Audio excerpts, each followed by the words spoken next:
to say hi to my photographer buddies and the people that always are asking me questions about cameras and whatnot. And most of you know I love to take portraits. I am a portrait photographer, though I like to take everything else, you know. And we're going to talk about flash today, flash photography. Lots of people are afraid of flash photography, and I don't know why. It's very simple. It's easy to do. It just takes a little bit of practice. But so much of the time, especially if you're out, even in a studio, you know, if you don't have money to have lots of lights and whatnot, hey man, flash is fantastic. And it doesn't matter. It doesn't matter if it's on camera flash, off camera. These little guys do the job. And if you look at all my photos, you know, when I was in China, you know, we were outside all the time, walking and different situations, different backgrounds, you know, under trees, against buildings, backlit, front, you know, whatever. And we were encountering lots of situations. And me, I want my photos to look natural. I want to keep my ISO low. I like sharp, clean, crisp pictures. I don't like to edit any more than I have to. And so flash photography became a real friend to me because, like, if I had a model standing under a tree and maybe the natural light behind her might be bright, you know, but I don't want to put her in the sunlight and get a bunch of shadows, but I still want a beautiful natural picture. And you might take that first click and maybe she's just a little dark, you know, and it doesn't have to be much, but you can see a difference. Remember, when you take that picture, you want it to last forever and you want it to look natural. So flash, what I want to do with the flash, if I got that model standing under a tree, I want to put just enough light on her to make everything look real. I don't have to try to do any editing, because if you raise the exposure up, you raise the exposure up of everything. Remember, that's what exposure does. It darkens or lightens everything. But I wanted the background to stay like it was, and shoot the model and put just enough light on her to make it all look real. You know, and with the flash, now I use a manual flash. This is a Yongnuo 570 Mark IV. It's a great manual flash. They last. They take a decent beating, because I beat this little rascal up. You know, I have a spare now, but and you can do so much with these flashes. Out on location, I would, like I said, I would start out with the lowest setting that I can. On this one, it's 1/128th of a second, and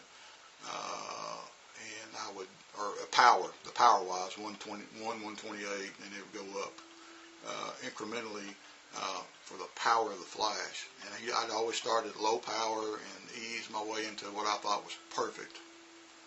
And you got to eyeball that in your camera, because when you use flash, it's like taking two pictures. You got the background and you got your subject, and your subject is catching this. So you got one picture, you know, when you snap, flash, boom, you got everything that's around your subject. Then you also got your light that's on the subject. So it's like taking two pictures at one time. So you got to make that balance happen.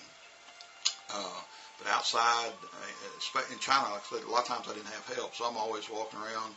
I got my camera, and I got this on my camera, because I don't have anybody to hold flash or carry a pole with me where I can use my off-camera flash. So most of the portraits you see in my Facebook are all shot on camera flash. It's on location. Now, the flash, believe me, the flash will help your photography, for one. Do not be shy of flash. And when you shoot flash, when you get a flash, a lot of them have a little diffuser right here, and this one even has a bounce card that I can pull out. I don't know if I can grab it here. My fingernails aren't long enough. But anyhow, but yeah, here we go. We got a bounce card, so I can turn and I can do different things to make the light come into the subject. But this little diffuser right here, you got to be really careful. You're still going to throw too much light on the subject. You want something a little better than this. Now, often I would use this diffuser, and if you notice this big contraption right here, this is a magnetic system for MagMod. And most often I would use the MagMod system. I use the MagMod Grid, which is a directional throw light. If I'm shooting a tight beam, especially outside, because the subject might be a little ways away, I can get my power where I want it. And this is very, like I said, this is very directional, and MagMod's really cool. It's all magnetic. Just pop. And I use this a lot. Now, when I get into an indoor area, or area with walls, I would use what they call the sphere, the MagMod sphere, and it looks like this. This is a great indoor, anywhere where you need to throw a lot of light. Remember, this is throwing soft. This is throwing soft light too. This is very diffused. You won't get harsh photos with it unless you really are overpowered. And this puts a big circular beam. You can be directional. You can bounce it off a roof. I use this indoors on a pole.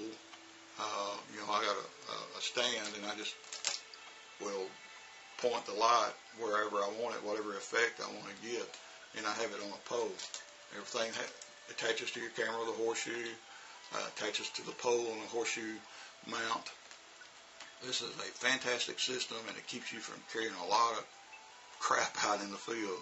It looks good, it works good, it's worth buying the MagMod system. Now, if you don't have any money, but maybe you got enough money to get a flash, but you still need a diffuser. You might get something like this, that would, fit on. And this works really good. And it's cheap as chips, some kind of little diffuser like this. But as soon as you get some money to get something better, I encourage you to get this MagMod system. It's so easy to use.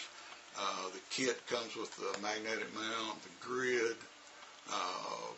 the sphere, and it also comes with another adapter, and it comes with some gel cards, so you can shoot yellow and orange and green, blue pictures without messing with the Kelvin settings in your camera. You can get lots of things. But do not be afraid of flash. Flash also gives that little catch light in the eyes, which all things, when you look at somebody's eyes, you always see the reflection in the eyes. When you look at an animal's eyes, you're always seeing reflection. Well, what that flash will do is it puts a little catch light in the eyes and makes them look so good.